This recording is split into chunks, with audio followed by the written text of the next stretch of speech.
What's up, it's Cinema Shogun here, and yesterday, finally, after 19 days, Leilani Simon, Quinton Simon's mother, finally spoke up, and we got to hear a little bit of what she had to say, and I gotta be honest with you all, I'm not buying it.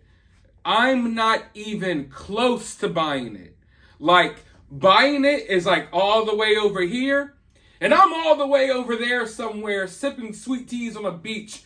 I'm as far away from buying her little sob story as I could possibly be. I don't even know if we're in the same universe. But anyway, the news outlet that did this little interview, they cut it up into snippets. They did what the news does. And they played it throughout the day. So the 5 o'clock news had a snippet, 6 o'clock news has a snippet, 11 o'clock news has a snippet, and it's all little tidbits of this interview. And I have another tidbit of this interview that we're about to watch in just a moment. But first, make sure you hit that subscribe button if you haven't already. Ring that notification bell so you can be notified of all of the real updates in this case. I am on it. I'm bringing you all every single little thing that happens. And make sure you hit that like button. It helps the video in the algorithm. But without further ado, let's just go ahead and watch this clip real quick because I find this one really interesting. I'm here. I've been here every day since this. I am not running and I'm not hiding. And if something does come up that I am at fault, I will take myself to that police station. I'm sorry. I don't know about you all, but that does not sound like the words of an innocent person. If something comes up and I did it, then I'll turn myself in. It's like, hey, if you guys catch me, then I'll admit it. I'll turn myself in if you catch me, but you gotta catch me first. Because if you don't, then hey, I don't know what happened. It's like you walking out of the store, they're like, sir, you have a stolen candy bar in your pocket. And you're like, hey, I don't know if I do or not, but if you find a candy bar in my pocket, then I will admit that I stole something. It's like, what? So yeah, this does not ring like the words of an innocent person. I don't really see any tears, but the main thing that I'm looking at, and I'm scared watching this little clip, and I have another snippet of this interview that we're about to play in just a moment, but just this little snippet, I'm sitting here like, because Billy Joe is burning a hole in the side of Leilani's head. Billy Joe's sitting there like, glaring at her, knowing damn good and well her daughter is full of shit. Let's be honest. Billy Joe's sitting there like, you motherfucking oh man. Leilani, did you not look next to you and realize that your mother is looking at you like you are a disgusting piece of trash the whole time you were talking? Your mother's sitting there like, I'm over here watching this clip like, oh my God, please make it stop. Make it stop for Leilani's sake. I haven't felt bad for Leilani this entire time. I don't feel bad that the protesters are pissing her off. I felt bad for her for a millisecond in that moment. Because to have someone looking at you like Billy Joe was looking at her, it is scary. One thing I've also noticed is she keeps talking about how she's not running and she's not hiding, as if that should show us that she's innocent. She thinks the fact that she hasn't run away is solid proof that she's innocent, or she thinks that we will let our guards down because she hasn't necessarily run away yet. But the reality is this, folks, and I know a lot of people don't want to say it. Right now, things have been working out perfectly for Leilani. As far as this situation goes, things have been working out as good as they could for Leilani. She hasn't had to be out here faking it in the media much. She isn't behind bars. She's out partying, taking shots, eating seafood, doing Lord knows what. They still haven't found Quinton. Let's be honest, they may never find Quinton. So right now, in this moment, it may change 5 minutes from now or 10 minutes from now.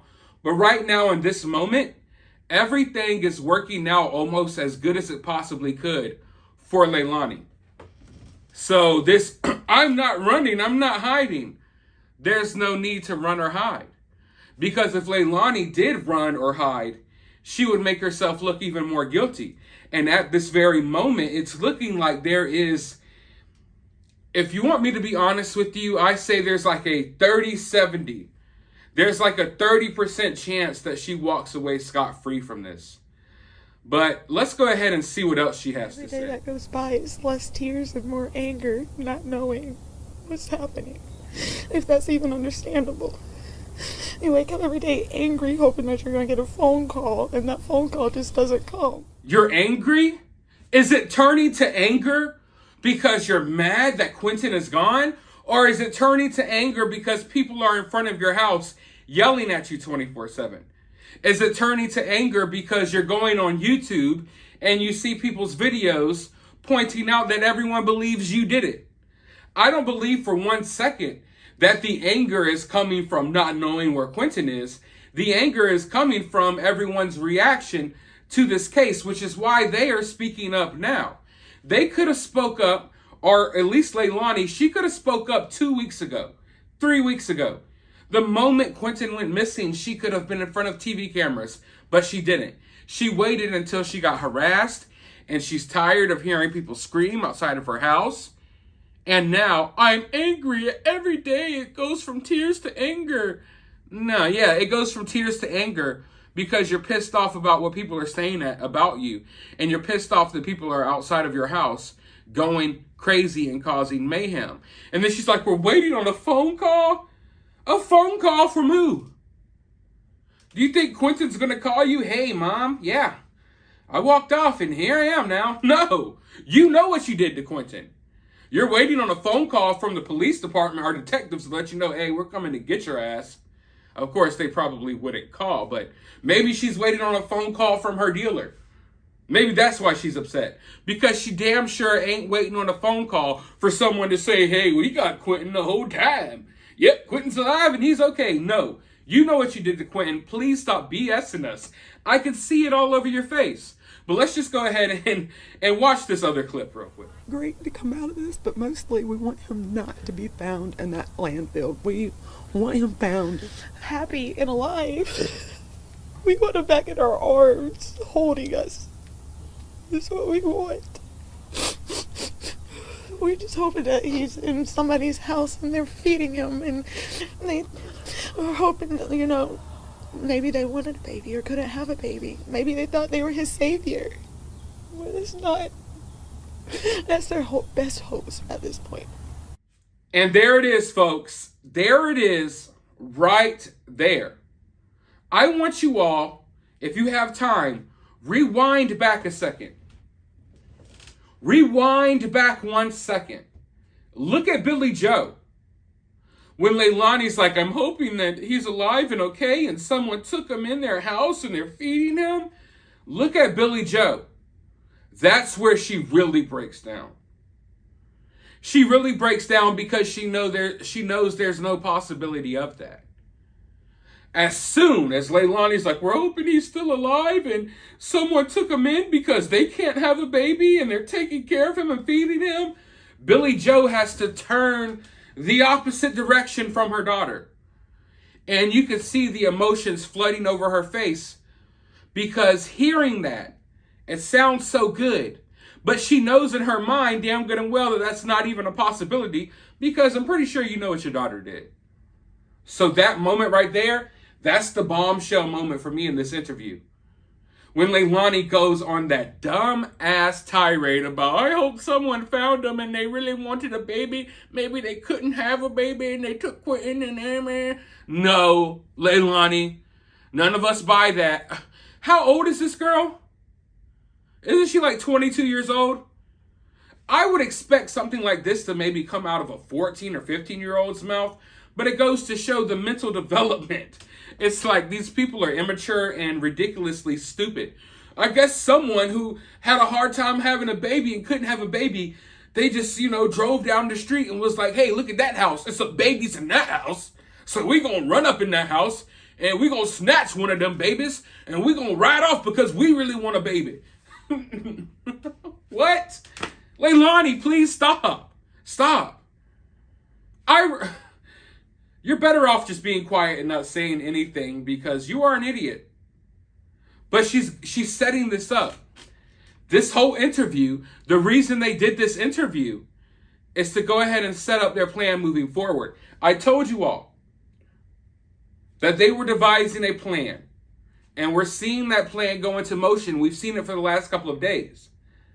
And now it's going to be, this person was really obsessed with Quinton. Oh, this person couldn't have kids. Maybe they took Quinton. Your mom basically told on you multiple times. Not only did she get on Facebook and basically tell on you, I still have the screenshot even though she deleted it, but she also just told on you during that interview. When she looks at you, the whole entire time, and then you start spouting off that complete BS about, we're hoping he's okay and he's in someone's house. She couldn't even stomach it anymore. Your own mother could barely stomach standing next to you in that moment. Jesus. But, oh man, that is disgusting. If you have time, go back and just watch it over and over again. You could see that register in her face like she just wants to smack the shit out of her daughter. Like, I can't even believe you just said that. Yeah, we're here on the news lying, but damn, you lied a little bit too hard. I can't even go along with that one. And she just turns away and starts breaking down. You know, honestly, I'm really wondering what they're going to come up with next. Because there's going to be a next step. What you all saw over the past couple of days, it was the first step. The first step was to get Michael, the stepbrother, to go on all of these live streams and to spread and to sow seeds of doubt. Seeds of doubt about the babysitter, about the boyfriend, about the boyfriend's family, about everyone else but Leilani. And then the next step was to do this interview. Now, in the next step, what's going to happen? What do you all think? I'm thinking they're going to double down on someone. They're going to pick their person to blame, and they're going to double down on it. Will it be the babysitter? Will it be Danny? I'm sure we'll find out soon, but I can't wait to see where they go at next with all of this, because what they've done so far, it hasn't worked, and I can spot it from a mile away that this was a coordinated plan, a coordinated effort that they came up with one night, probably that night they were at Stingray's and at the hotel, because they've obviously gathered themselves together and now they're ready to talk. They got their stories together and I can't wait to see what they come up with next. I'm sure it's going to be absolutely idiotic because these people are immature. A lot of them, I don't even want to go on a tirade about how dumb they look and about how many substances they take.